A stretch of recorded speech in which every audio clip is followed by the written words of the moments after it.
Hello everyone, my name is Bianca Rivera. I'm going to be talking to you about gifted learners and what exactly is going to come about when you are a teacher and you recognize their social emotional needs, as well as what exactly some of the terms that are involved in gifted learners are.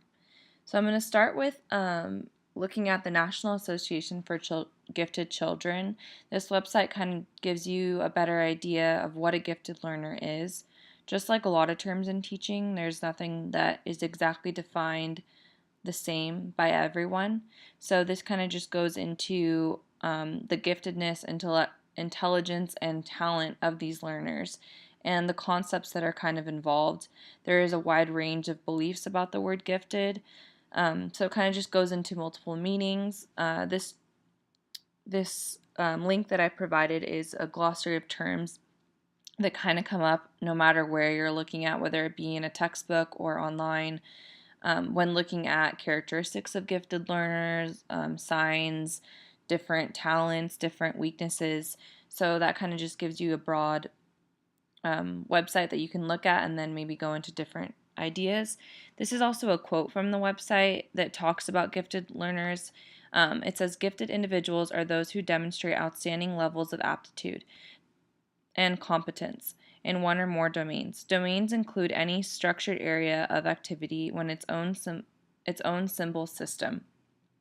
So it kind of goes into more of the idea of what a gifted individual can be like, and also that it can be in one area, but they might not be gifted in another.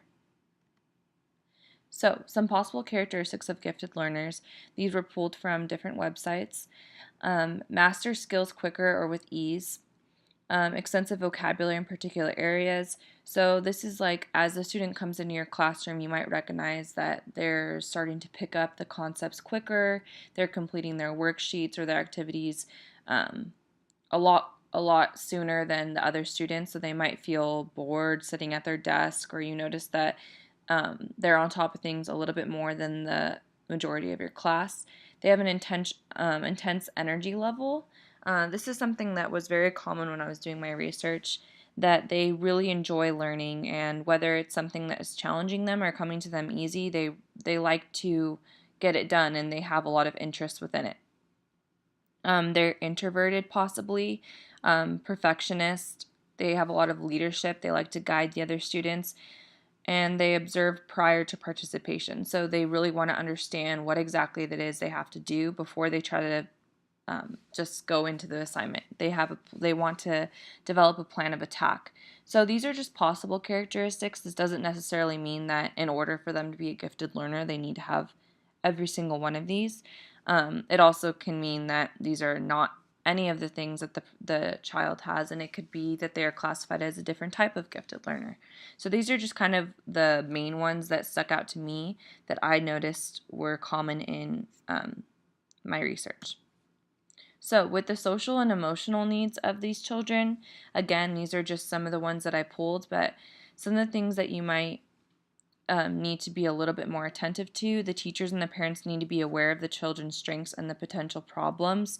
Sometimes the children are going to be very good in, say, math, and in reading they might struggle, or vice versa. Gifted students' physical, emotional, and social and intellectual growth is often uneven. So a lot of times they might be very great in the classroom and learning concepts, and they're excelling when it comes to grades and assignments, but socially they might not be level with the students. They might be struggling with making friends, or maybe out on the playground. This can also affect their emotional well-being as well. There is levels of doubt within the gifted individuals. So unfortunately, there are times where when kids are gifted, they feel as though they are put to the side, or oftentimes put on a pedestal, and they don't necessarily like this. So they feel as though they want to kind of hide their gift, or that they're different because they're different than others, that they aren't exactly even with their classmates. And this is something that I feel needs to kind of be avoided more between teachers, that yes, there needs to be stuff done in order for them to be challenged and not become bored, but they also need to feel as though they are the same as their classmates. there's a level of risk-taking that needs to be kept. So many times gifted individuals aren't challenged enough, or there isn't enough given to them, so they become bored, or they no longer want to take risk because they don't want to separate themselves from the classmates. A level of heightened emotional sensitivity. So this isn't one that is always common, but a lot of times they do develop an emotional sensitivity to their skills, and because things come easy to them, sometimes things don't come easy in different subjects, and they become sensitive about it because they feel like they're not doing something right. There may be conflict with the teacher over ways of instruction. So many times these students, because they're heightened in with their development, they oftentimes don't see the meaning behind why the teacher is doing something a certain way. So they might question it more. And a lot of times this challenge needs to be accepted by the teacher, and it needs to be encouraged so that they feel like they're able to ask questions and understand why everything is kind of being done the way it is. And other times it might be too much of a conflict, and that's kind of where the teacher needs to be brought in. The parent needs to be brought in with the teacher, and maybe they need to have a discussion about how to approach it with their child. So asynchronous development of gifted and high-performing students. So asynchronous development involves the physical, cognitive, and emotional development of a student within different places within the child. So it kind of presents a number of problems for the children with exceptional abilities. Adults accustomed to advanced verbal reasoning from the child may fail to understand emotional outbursts more typical to his or her chronological age. The child may find it difficult to communicate with age-mate peers who are considerably below her intellectual level, even if they are at the same level emotionally.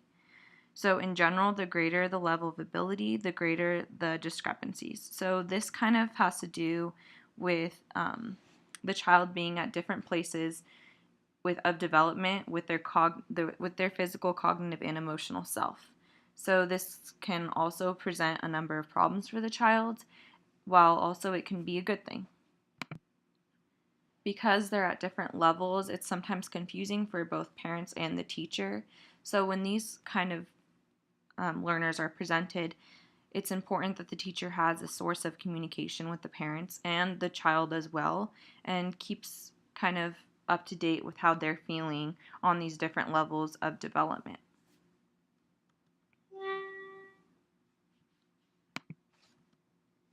So the twice exceptional learners. There's 3 types of twice exceptional learners. They can be categorized in these different categories. So the first one is students who are identified as gifted but also have subtle learning disabilities. Then the next one is students whose abilities and disabilities mask each other and are thus unidentified. We find these a lot of times lost, and they aren't really categorized as anything, and then this is the worst circumstance, because then their abilities that are higher and gifted are not recognized, and also their disabilities kind of are lost as well. So the child is lacking some sort of guidance between the giftedness and the disability. And then there's also students that are identified as both gifted and having learning disabilities. These students tend to kind of stand out in the classroom because they're obviously gifted, but they're also frustrated with maybe some school activities, and they tend to act out because they're still having some sort of problems with their learning. This is kind of touched on in one of the previous slides, where they might be excelling in something such as math and like critical thinking and analyzing, but they might struggle with reading a simple sentence because they don't understand the structure of it, or they could possibly be dyslexic. And so with that, they might not have it with numbers, but with words, it affects their learning process. So with twice exceptional students, a lot of times their strengths and their kind of conflict with their challenges. So these are just some different characteristics that they might exhibit. They might be very creative, good with analytical thinking, but they might struggle with anxiety because of they don't have a sense of like evenness in their learning. So it could also be withdrawal and shyness from the class because they internally feel something, acting out, which is something that we talked about.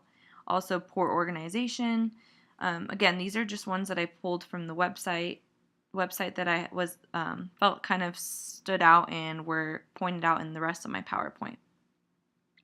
So, with gifted students overall, it is a challenge that is presented in the classroom. There are going to be times when gifted students and students with disabilities are going to be either combined or maybe they need to be categorized as both, which is what we just talked about.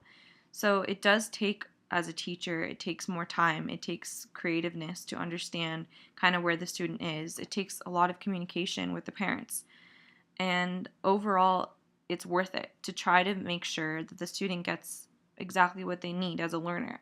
And oftentimes, they might start as a gifted individual, or maybe the parents or the teacher sees them as a gifted individual, but they might become bored with what they are being given to them. And that's when it needs to be, their learning needs to be heightened. It needs to be challenged again. And that's what's the importance of risk taking in these students, and to encourage them to keep trying to challenge themselves, as well as a teacher challenging yourself to ensure that you're giving them everything that they need as a learner.